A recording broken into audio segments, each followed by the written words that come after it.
नमस्कार दोस्तों। तो यू बिलीव वॉन्डरिंग, आप कभी कभी ये चीज़ सोचते भी होंगे कि यार इजराइल का जो ये इशू है ये इतने लंबे समय से चल रहा है, इतनी बड़ी बड़ी कंट्रीज इसमें इन्वॉल्व हैं जो अपने आप को so called peace keeping countries कहती हैं, तो वो इस मामले में शांति क्यों नहीं करवा देती हैं या पीस मेकिंग क्यों नहीं करती हैं।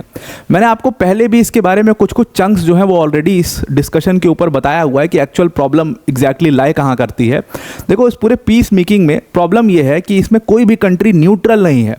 हर कंट्री के साथ प्रॉब्लम यह है कि वो किसी ना किसी ब्लॉक से आती है और इसी वजह से इस पूरे मामले में शांति नहीं हो पा रही है या सीज फायर डील जो है उसको परस्यू नहीं किया जा पा रहा है और वो एग्रीमेंट साइन ही नहीं हो पा रहा है।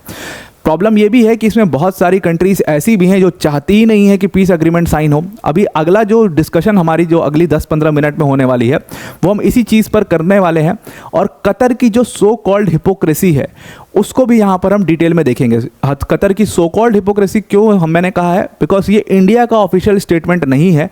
कतर की हिपोक्रेसी के बारे में इजराइल ने हर बार बात करी है और एक बार फिर से इजराइल के जो एम्बेसडर हैं इंडिया में, जिनका नाम है रूबिन र्यूबेन नाम है उनका, उन्होंने एक बार फिर से इस कतर हिपोक्रेसी के बारे में बात करी है। तो एग्जैक्टली ये कतर हिपोक्रेसी क्या है, इसका कॉन्टेक्स्ट क्या है और इजराइल और कतर के बीच के रिलेशंस क्यों व्यवधान डाल रहे हैं सीज फायर डील में, उसको समझने की कोशिश करेंगे। अब देखो, मिडिल ईस्ट की ये डायनेमिक्स जो है वो इतनी पेचीदा है, इसी की वजह से जब कोई भी इशू होता है मिडिल ईस्ट में तो that turns into a war. कोई भी छोटा सा कॉन्फ्लिक्ट है, that turns into a war.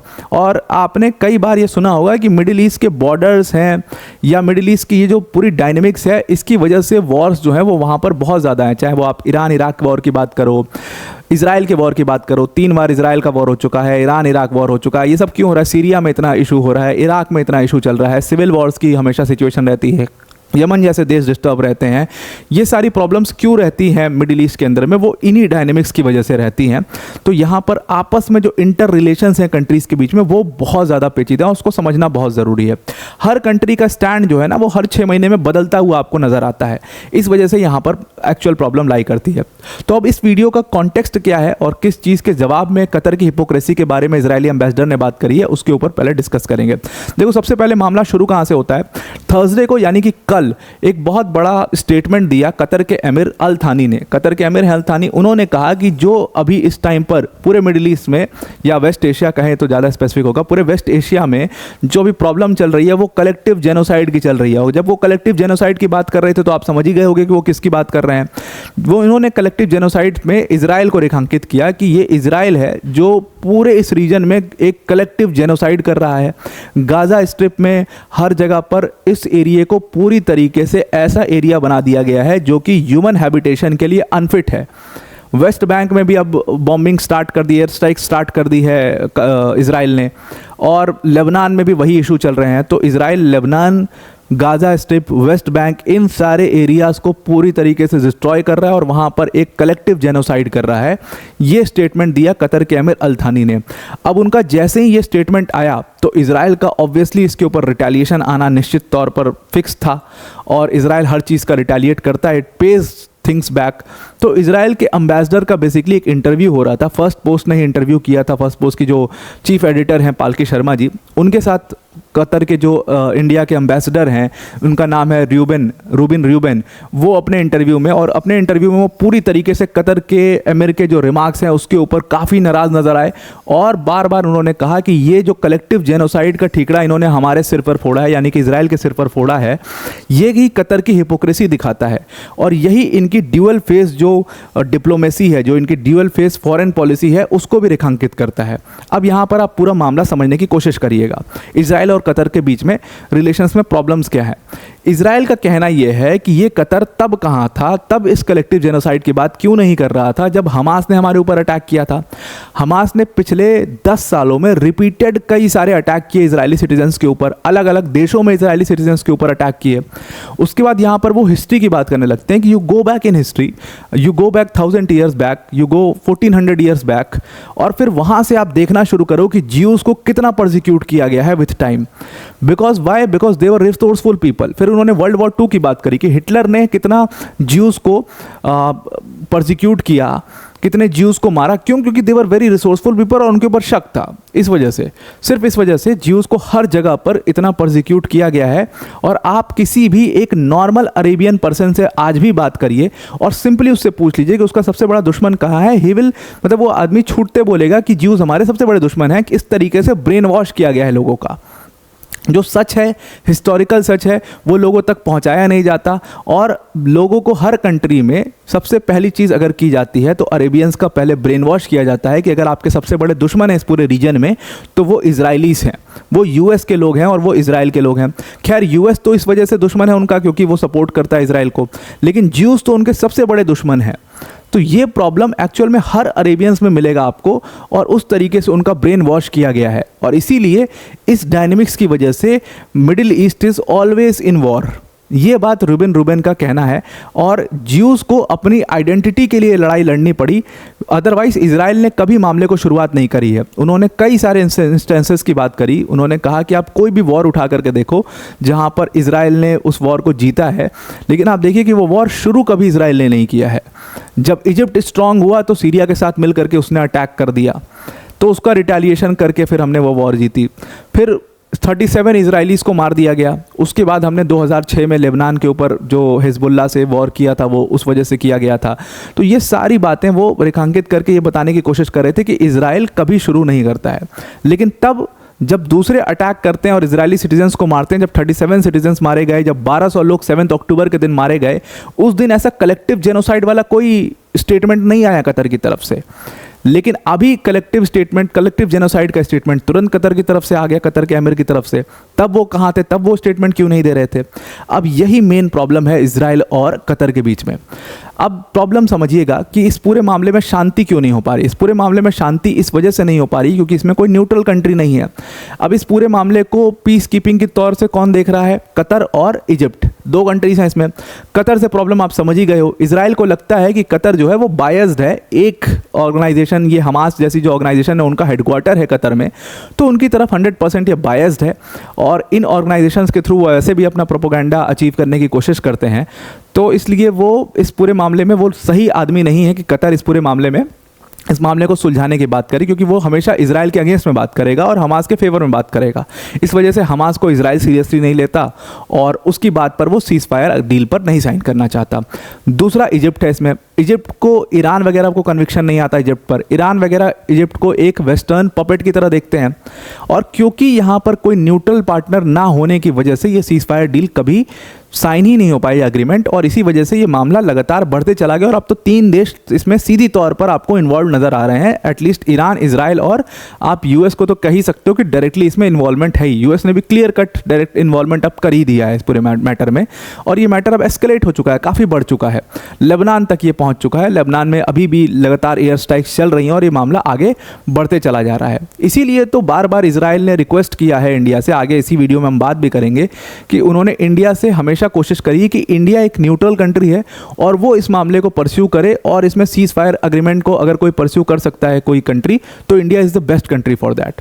आगे चल करके उन्होंने कहा कि देखो कतर जो है वैसे भी हमें बहुत ज़्यादा एक्सपेक्टेशन इनसे नहीं है, ये अपनी हिपोक्रेसी के लिए तो वैसे भी जाने जाते हैं और ये इनकी ड्यूअल फेस्ड फॉरेन पॉलिसी भी दिखाता है कि एक तरफ ये अमेरिका के ऊपर पूरी तरीके से एकदम डिपेंडेंट हैं, अमेरिका ही इनको डिफेंड करता है, अमेरिका की आर्मी इनको सेव करती है, और दूसरी तरफ ये अमेरिका और उसके ही एलाइज के ऊपर अटैक करते रहते हैं और उनको डेमोक्रेटिक वैल्यूज सिखाते रहते हैं।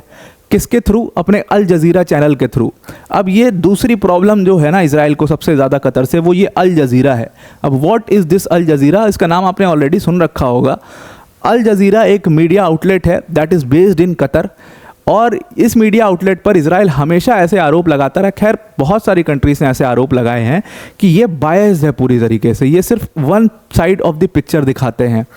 अगर मीडिया आउटलेट हो तो आपकी जिम्मेदारी बनती है कि आप दोनों साइड के स्टेटमेंट्स दिखाओ, आप दोनों साइड की पिक्चर दिखाओ। अल जजीरा के ऊपर इल्ज़ाम लगता आया है कि ये अगर बात कर रहा है तो ये हमास की ही सिर्फ आइडियोलॉजी या तो दिखाएगा कि हमास ने क्या किया, हम कितने लोग गाज़ा में मारे गए, कितने लोग को इजराइल ने जेनोसाइड कर दिया और इजराइल के ख़िलाफ़ सारी खबरें। ऐसा इजराइल के एम्बेसडर का कहना था कि वो हमारे खिलाफ सारी खबरें दिखाते हैं and basically what they are doing is वो कतरी प्रोपोगेंडा जो है उसको पूरी दुनिया में फैला रहे हैं अल जजीरा के थ्रू। और यही और इसी अल जज़ीरा चैनल के माध्यम से ये हमें डेमोक्रेटिक वैल्यूज़ सिखाते हैं, बल्कि इनको डेमोक्रेटिक वैल्यूज़ ईरान को सिखानी चाहिए। ईरान ने ये प्रॉक्सीज बना करके रखी हैं and Iran in investing millions and millions in this proxies to attack whom Israel. इन सारी ऑर्गेनाइजेशंस जितनी इन्होंने फॉर्म की हैं, आप इन सारी ऑर्गेनाइजेशंस का ऑब्जेक्टिव पूछ लीजिए कि इनका ऑब्जेक्टिव है क्या। क्यों ये ऑर्गेनाइजेशंस, हिजबुल्लाह, हमास जैसी ऑर्गेनाइजेशंस बनी क्यों हैं? क्या ये कोई गवर्नमेंट रन करना चाहती हैं क्या? क्या एक कंट्री में कोई पार्टी है या कंट्री में पॉलिटिकली एक्टिव हैं या चुनाव लड़ करके सरकार बनाना चाहती हैं क्या? बिल्कुल नहीं। इजराइल का खात्मा इन सारी ऑर्गेनाइजेशंस का फोरमोस्ट ऑब्जेक्टिव है और इनका सबसे बड़ा दुश्मन ज्यूज़ हैं। तो ऑब्वियसली हमें ये लड़ाई लड़नी है इन ऑर्गेनाइजेशन से, क्योंकि जब तक ये एग्जिस्ट करेंगे हमारा एग्जिस्टेंस जो है, को एग्जिस्टेंस बहुत मुश्किल है, क्योंकि ये लगातार इनका एजेंडा ही ये है, they have to be right one time. एक बार अगर ये राइट हुए तो 100 इजरायली सिटीजन्स की जान चली जाएगी। तो यहाँ तक तो इजरायली एम्बेसडर की बात बिल्कुल सच है। तो इसमें दो प्रॉब्लम्स हैं, एक तो कतर की अपनी जो फॉरेन पॉलिसी है, ड्यूअल फेस फॉरेन पॉलिसी, और दूसरा प्रॉब्लम ये अल जज़ीरा चैनल है और इसीलिए इसको इजराइल ने बैन भी कर रखा है। अब आगे चल करके इन्होंने इंडिया की भी इसमें बात करी कि हमने इंडिया के माध्यम से कई बार ईरान से डायलॉग करने की कोशिश करी, लेकिन उस चीज़ को किसी भी मीडिया आउटलेट ने या किसी भी न्यूज़ चैनल ने कवर नहीं किया। उन्होंने बताया कि इंडिया के थ्रू हमने ईरान को मल्टीपल मैसेजेस भिजवाए, इंडिया और अलग अलग कंट्रीज़ के थ्रू हमने ईरान को मल्टीपल मैसेजेस भिजवाए कि ईरान हमारे ऊपर अटैक ना करे, otherwise this will lead into the country to country warfare, और फिर ये मामला बहुत ज़्यादा बढ़ जाएगा और फिर ख़त्म होने का नाम नहीं लेगा। इंडिया ने ये मैसेज ईरान तक पहुँचाया भी था।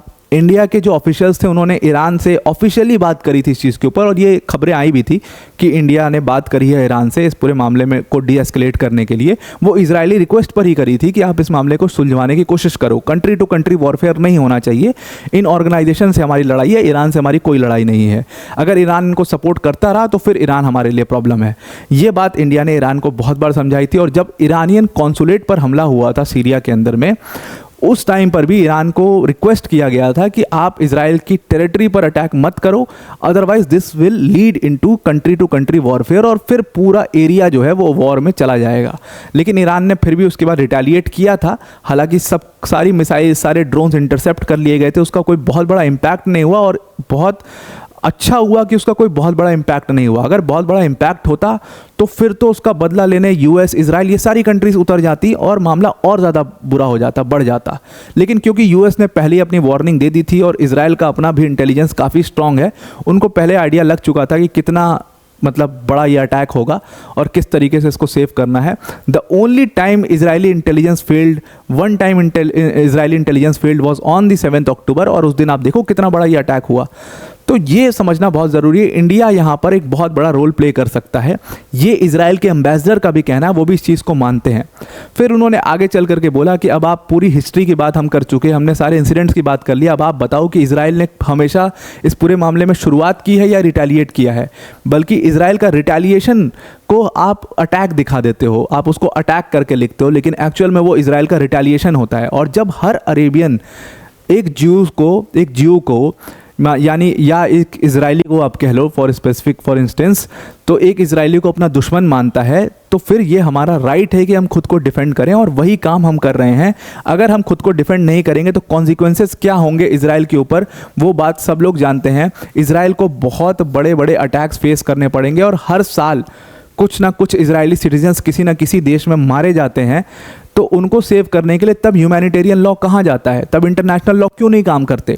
इसीलिए अपने सिटीजन्स को सेव करने के लिए गवर्नमेंट ने स्टेप लिया और इन ऑर्गेनाइजेशन के खिलाफ रिटेलिएशन किया और इनके कमांडर्स को मारना शुरू किया। तब जाकर के इनके हाथ पांव फूल जाते हैं और तब ये कलेक्टिव जेनोसाइड बोलने लगते हैं। लेकिन इजराइल के सिटीजन्स के साथ क्या होता आया है इतने सालों में, वो कोई आज तक उसके ऊपर किसी ने कुछ नहीं बोला, उसके ऊपर किसी ने कोई टिप्पणी नहीं की है। तो अब आपको ये पूरा डायनेमिक समझ में आ चुकी होगी इजराइल और कतर के बीच में, और क्यों ये सीज फायर डील नहीं साइन हो पा रही है एग्रीमेंट, और ये मामला क्यों बढ़ते चला जा रहा है, ये बात भी आपको बहुत क्लियरली समझ में आ चुकी होगी।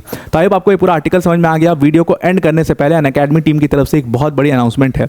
अगर आप यूपीएससी सीएससी 2025 की प्रिपरेशन कर रहे हैं तो अनअकैडमी आपके लिए एक बहुत बड़ा स्कॉलरशिप टेस्ट लेकर के आया है, जिसका नाम है अनअकैडमी सिविल सर्विसेज चैंपियनशिप। अब ये स्कॉलरशिप टेस्ट देने से आपको दो फायदे होंगे। पहला फ़ायदा तो ये होगा कि आपकी प्रिपरेशन कहाँ तक पहुँची है इसका आपको क्लियर आइडिया हो जाएगा, बिकॉज इसमें एक एक क्वेश्चंस फैकल्टीज़ ने खुद ही क्यूरेट करके बनाया है, एकदम एग्जाम जैसा आपको फील आएगा। दूसरा फ़ायदा इसमें ये होगा, अगर आप इसमें बेहतरीन परफॉर्म करते हो तो इसमें आप 90% तक की स्कॉलरशिप भी जीत सकते हो। प्लस इसके साथ साथ आप कई सारे रिवॉर्ड्स जीत सकते हो, जैसे mobile phones, laptops, gift vouchers, जैसे आप स्टूडेंट्स को यहाँ पर देख रहे हो वो रिवॉर्ड्स कलेक्ट करते हुए। तो ये जो टेस्ट है ये 6 अक्टूबर को होगा, सुबह 11 बजे और शाम के 5 बजे। इस टेस्ट को लाइव दीजिए, डिस्क्रिप्शन में लिंक दिए, उस लिंक पर क्लिक करिएगा और वहाँ पर जाकर के फ्री ऑफ कॉस्ट इसका रजिस्ट्रेशन है। तो इस टेस्ट को लाइव 6 अक्टूबर को 11 बजे सुबह और शाम 5 बजे आप दे सकते हैं। तो अब आपको पूरा आर्टिकल समझ में आ गया होगा। आज के लिए इतना ही। Thank you and have a nice day.